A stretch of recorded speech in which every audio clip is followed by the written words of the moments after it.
After the storm, the clean-up begins.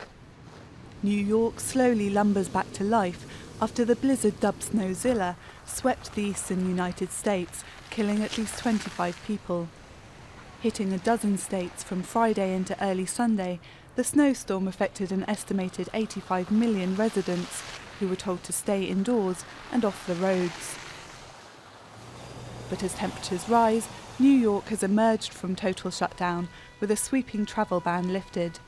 Roads have been reopened throughout the city, on Long Island and in New Jersey, as residents get to work with their shovels to clear the streets. I wasn't expecting this much. They said, I think about a foot. I think we got closer to 3 feet. But it's all right.